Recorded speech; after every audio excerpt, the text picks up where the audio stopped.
بسم اللہ الرحمن الرحیم۔ روزے کے مسائل کا بیان۔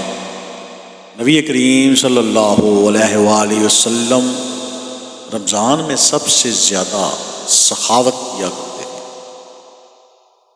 ہم سے موسیٰ بن اسماعیل نے بیان کیا، انہوں نے کہا ہم سے ابراہیم بن سعد نے بیان کیا، انہیں ابن شہاب نے خبر دی، انہیں عبید اللہ بن عبداللہ بن عتبہ نے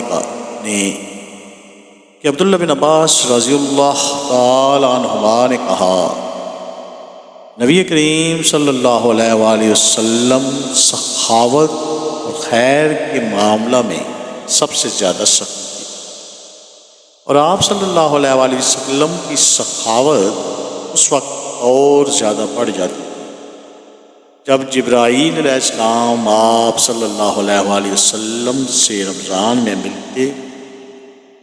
جبرائیل علیہ السلام نبی کریم صلی اللہ علیہ وآلہ وسلم سے رمضان شریف کی ہر رات میں ملتے، یہاں تک کہ رمضان گزر جاتا۔ نبی کریم صلی اللہ علیہ وآلہ وسلم جبرائیل علیہ السلام سے قرآن کا دور کرتے تھے۔